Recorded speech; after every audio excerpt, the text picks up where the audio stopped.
In our history, there was a time most embarrassing. A time and a place, the foundations of which stood on a simple misconception. That misconception being, there lived an enlightened one, a framer. In another, simply incapable of this distinction, there was no comparison. And still they dwelled together, in a land usurped, under the bountiful construct of freedom. The sacrifices of men, of women who tended to them, gave substance, certifying these legislatures of freedom. These men and women and their kin, their offspring, would flourish. But these people were the enlightened, having sacrificed and won title to flourish under the merit of their terrible, inconceivable afflictions of oppression, having suffered a lineage of warfare. The other, now they were clearly uneligible. They had not, as it were, dug through the trenches of sorrow to bear witness the dawning light of purity. This other, no, they were altogether different, stolen from a bizarre land. Quite literally.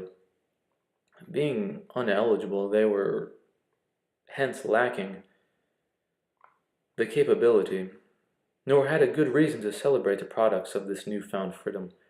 Yet, at the same token, they were the means to such products, the material, physical wellspring that would cultivate the raw symbols of commerce in this embarrassing land, under a curious thing called freedom.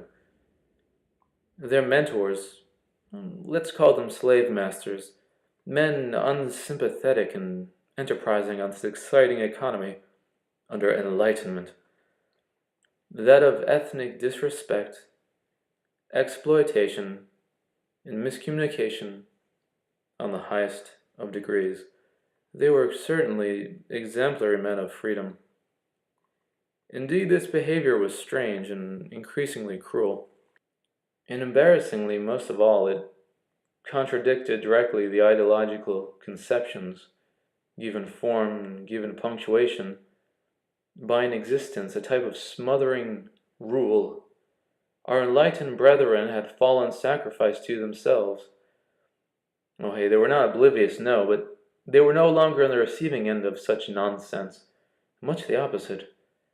They were intoxicated by their new status, and having no common lineage to this delineated other in our narrative of sweeping freedoms, they were not hesitant to accept the rewards of freedom. Absolutely entitled by virtue of their cultural and ideological supremacy, the other, our faithful friend, would simply work and dream.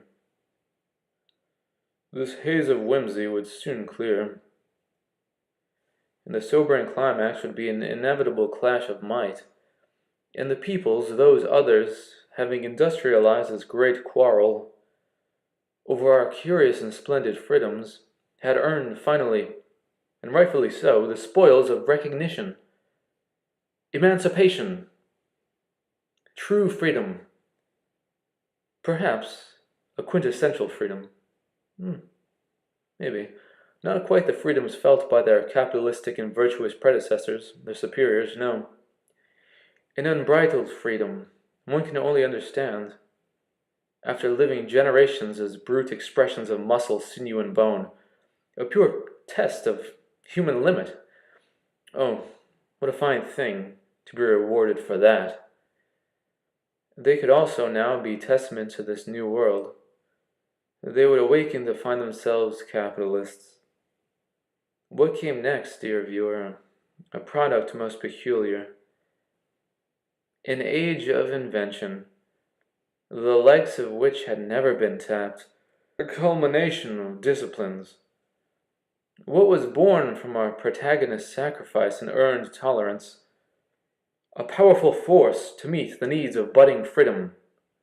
The automobile, cousin to the great firearm. The handsome purveyor of strategic warfare, the great combustion. or know the chance to relish in the spoils of enlightenment, the protest of freedom left its indelible mark upon our spirits and our country. Inheriting the bounty of swift transport, indulging in a new emotion. Before long, this emotion could be enjoyed wholesale, by people's having earned their keep, disregarding ethnicity or constitution, even those of marginal incomes, receiving for their participation very nearly next to nothing. The enlightened shone more vivid, and they owned their very own chariots of modern invention, the personal use vehicle, the lasting symbol of virility. If only those others, those disenfranchised majority, those enslaved peoples that I had mentioned prior, if only they had garnered the same respect, the same symbolic potency, the same distinction of inalienable law that our automobile had suddenly garnered. By nearly every denomination of person, honestly, these men were human, having perpetrated no wrongdoing culturally en masse, or by habit of recidivism, systematic aggression, rapidly growing in numbers and being praised by a voracious many.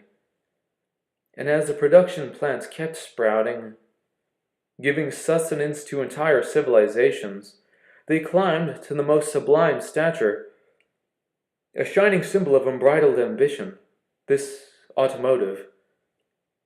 Give charity to the indentured worker, but give infinite attention to this bastion of automation. Okay, to be perfectly realistic, a cause for skepticism began to ferment, a stain soaking deep into the fibers of the Constitution itself. Very, very embarrassing. Yes, we must question, surely, this new paradise prescribed us on the margins of transit, in the interim between transit. We must question whether human dignity can persist among an automotive protocol, for what it represents, an animal of abject domination, shaped of clay, begetting all lower kingdoms. If it is not a reasonable sanity, have we the motive to observe restraint in her name? Self-respect, preservation, an abyss dredged and assigned to populations, promised to all in this ignominious, this embarrassing history of manifesting destiny, a most common of crimes unfolding in broad day and in the cover of night, and perhaps of all the institutionalized violations against us, it is the most prevalent, operating with coy ease. But is it not repulsive?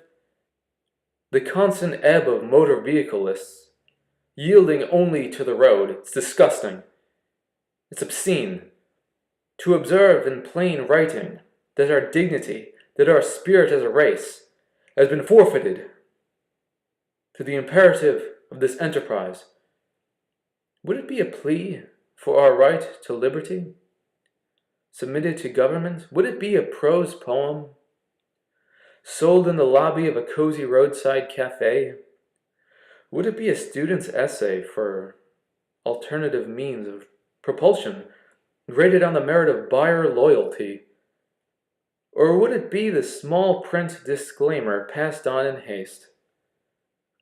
Would we have the literacy to even read it?